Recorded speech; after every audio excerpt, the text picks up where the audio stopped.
मैं शुरू करूंगा। प्रधानमंत्री जी का 2 महीना मात्र बचा है जन्मदिन को, और उन्होंने सबसे पहले विश्वकर्मा योजना, एक उनकी जो बहुत बड़ी आम आदमी, मोची, निषाद, मलाह ऐसे वर्गों के लिए यह योजना लाई गई। हम शुरू करेंगे माननीय वित्त मंत्री से कि पुराने में जो आप skill, startup, make in India या आपने जिन जिन योजनाओं को लाया उस पर अभी तक कोई श्वेत पत्र नहीं लाई कि उस योजना का क्या हुआ। आपको रघुराजन जी के ऑडिट रिपोर्ट को भी देखना चाहिए। उसके बाद भी जो रिपोर्ट आई उस पर भी आप कभी इस सदन में आप नई योजना लाते हैं, नया बजट लाते हैं, पुरानी बजट पर कभी चर्चा नहीं करते हैं कि उस पर कोई इम्प्लीमेंटेशन हुआ या नहीं हुआ, उस पर कोई ध्यान दी गई कि नहीं। जिसमें श्रम संगठन 2000 में जहां देश बेरोजगारों के पढ़े लिखे नौजवानों की तादाद 54.2% थी, वहीं 22 में 65.7% हो गई। मेरा सीधा इस पे है कि जब आपने 13,000 करोड़ रुपया एक विश्वकर्मा योजना पर लाया, या जब आप कहते हैं कि मैं नौकरी के लिए 400 घराना, 400 बड़े कॉरपोरेट को मैंने कहा है कि आप बेरोजगार लड़कों को 5,000 अनुकंपा पर आप इसको इंटेंसिव दीजिए। मैं पूछना चाहूंगा ये इंटेंसिव कब मिलेगा, जब 40,000 लगभग कॉरपोरेट के पहले से उसके यहाँ काम करने वाले लोग हैं।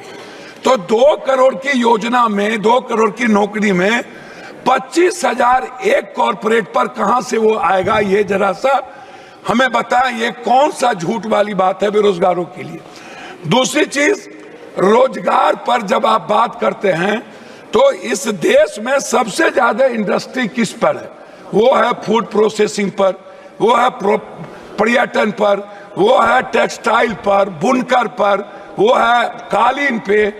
टेक्सटाइल योजना पर इनका टैक्स कितना बड़ा, आप उसको देख लीजिए कि टेक्सटाइल पर इन्होंने कोई छूट नहीं दी, कोई टैक्सेस नहीं दिया और टैक्स को बढ़ा दिया। जब हम टेक्सटाइल को बढ़ावा नहीं देंगे तो रोजगार कहां से डेवलप होगा? तो जब हम फूड प्रोसेसिंग, जो सबसे ज्यादा यूपी, बिहार या जहां पर भी दलहन तेलहन, जब हम बात करते हैं मक्का की, मखान की, दूध प्रोडक्टिविटी की, उसके चीजों की, उस पर टैक्सेस को आप बढ़ाए हुए हैं। आप जो सबसे ज्यादा काम करने वाली 70-80% महिलाएं हैं, हमारी बेटियां हैं, उस पर आपके लिए कोई नई योजना नहीं है। आपने क्या किया? आपने जितनी बजट लाई है, आप सीधा का सीधा कॉर्पोरेट। लेकिन जब हम बात करते हैं जो आम आदमी से जुड़ा हुआ है, जिसको सब लोग कह रहे हैं, इवन मंत्री जी हमारे गडकरी साहब ने भी जो हेल्थ से जुड़े 18% जीएसटी की बात की। हम अस्पताल को फ्रीडम दे रहे हैं, लेकिन जो आम आदमी की दवाई है, उसका जो इक्विपमेंट है, अल्ट्रासाउंड है, सीटी स्कैन है, एमआरआई है या जांच का विषय है, उस पर हम बोझ डाल रहे हैं। तो आम आदमी को कहां से बेनिफिट मिलेगा? अभी सबसे बड़ी बात क्या है, बैंक की जब बात आती है अध्यक्ष सभापति महोदया, तो बैंक क्या करती है? हमारे यहाँ बिहार में 100-200 रुपया वाला गरीब लोग बाहर में काम करते हैं, वो बैंक को 100-200 रुपया, 1000 रुपया भेजता है। बैंक मिनिमम बैलेंस के लिए 1000, 5000, 7000 रुपया काट लेता है। अब आप बताइए, क्या आपने इसको रोकने का कोई प्रयास किया कि बैंक उस पैसे के, जो मिडिल क्लास और गरीब का पैसा है, जो बाहर से अपने माँ बाप को भेजता है, वो पैसा ना काटे? ये इस पर आपने कभी चर्चा की कि बैंक जिस तरीके से आज बैंक आपका बैंक आपको कितना पर लोन देता है? आपने बैंक को क्या बेनिफिट दी, या बैंक को आपने क्या कहा? जो बांग्लादेश में आज जो मोहम्मद यूनुस को वहां बनाने की मांग उठी, क्यों उठा? उसका कारण क्या था? उसके सबसे बड़े कारण थे कि उन्होंने बैंकिंग सेक्टर को आम लोगों के लिए उसके लिबरलाइज, उसको लोन का, उसके ब्याज और उसकी सूद को कम किया। लेकिन क्या मिडिल क्लास कोई गरीब आदमी कर सकता है? हम आते हैं किसान पर। आपने किसान पर टैक्स नहीं बढ़ाया, लेकिन आपने क्या किया, 50 किलो खाद को आपने 45 किलो कर दिया, आपने 40 किलो कर दिया। मैं जानना चाहता हूं कि 45 किलो को 50 किलो को क्यों कम कर दिया। दूसरी चीज जो सबसे बड़ी बात है, उसको मैं आपसे कहना चाहूंगा कि मैडम, बार बार रोजगार की बात होती है, बार बार यूथ की बात होती है, एजुकेशन की बात होती है। हमें आप मैडम बताइए, दलितों को स्कॉलरशिप मिलता था, स्कॉलरशिप में अब क्या किया गया, उस दलित के स्कॉलरशिप को रोक दिया गया। कहा गया पहले तुम एडमिशन लो, 60% जब तुम्हारा, मैडम मैं आ रहा हूं, 60% जब तुम्हारा होगा अटेंडेंस, तब हम तुमको स्कॉलर देंगे। इस तरह मिनिमम मदरसे की आप चीजों को 2 करोड़ कर दिए। आप अल्पसंख्यक जैसे मौलाना आजाद जो फेलोशिप था उसको आपने बंद कर दिया। आपने बजट को आपने सीधा 117 करोड़ पर ले आए अल्पसंख्यक के लिए। तो जो आप सबका विकास, सबकी बात करते हैं नरेंद्र मोदी जी की सरकार। मेरा मैडम लास्ट है बिहार से। बिहार सरकार ने लगातार बिजली को लेकर के वन नेशन, जैसे वन नेशन वन एजुकेशन की बात उठती रही, वन नेशन वन हेल्थ जो हमारे राजस्थान की सरकार ने किया, बिहार सरकार ने 4 चीज आपको भेजा है।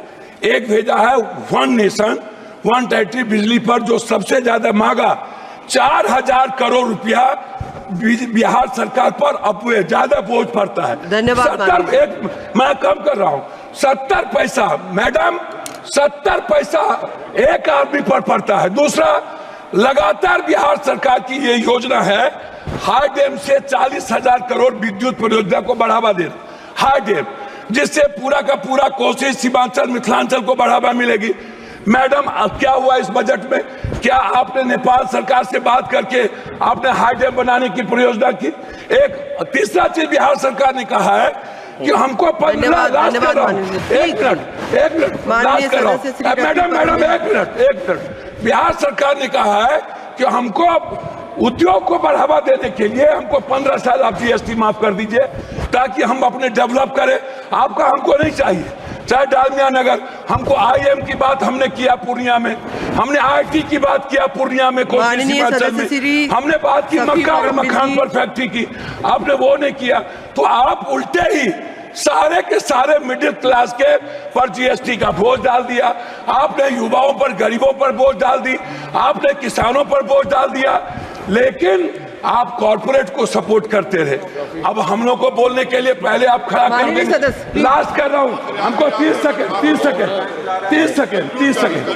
हम 30 सेकंड के लिए कंप्लीट। मेरा आग्रह ये है कि कम से कम बिहार के लिए मेरा आग्रह आपसे है कि विशेष पैकेज, विशेष राज्य की बात हमारे मुख्यमंत्री करते रहे हैं, हम लोग मिलकर विशेष पैकेज वाटर, पर्यावरण और जलवायु और पर्यटन, सबसे विशेष पैकेज हम कोसी सीमांचल के लिए विशेष पैकेज की मांग करते हैं ताकि मक्का और मखान पर आधारित फैक्ट्री को डेवलप करें।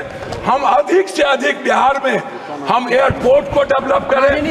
इसके लिए आपकी कोई योजना नहीं है। बहुत बहुत धन्यवाद मैडम। बार बार पैनोरमा ग्रुप, जो सोचता है वो करता है। ये लो मुंह मीठा करो, आज मैंने अपना जॉब छोड़ दिया, अब हम पूर्णिया वापस जाएंगे। जॉब छोड़ दिया है? मतलब ये घर कैसे चलेगा? हम करेंगे क्या? और माँ बाबूजी क्या बोलेंगे? इसलिए मैं एक और मिठाई का डब्बा लाया। अपने बिजनेस के लिए लोन अप्रूव हो गया। अरे लोन अप्रूव हो गया वो तो ठीक है, लेकिन पूर्णिया में हम रहेंगे कहाँ? अपना घर भी तो नहीं है वहाँ। इसलिए तो एक और मिठाई का डब्बा अलग से लाया हूँ। हमने पूर्णिया में घर ले लिया है, पूर्णिया के ई होम्स पैनोरमा में। पूर्णिया में पैनोरमा ग्रुप लेकर आए हैं ई होम्स पैनोरमा, बड़ा घर, आलीशान जिंदगी और अत्याधुनिक सुविधाओं के संग। अरे अब क्यों मुंह मीठा करवा रही हो? क्योंकि हम घर वापसी जो कर रहे हैं। घर वापसी की खुशी पूर्णिया में ई होम्स पैनोरमा के संग। E Homes Panorama, luxurious lifestyle redefined.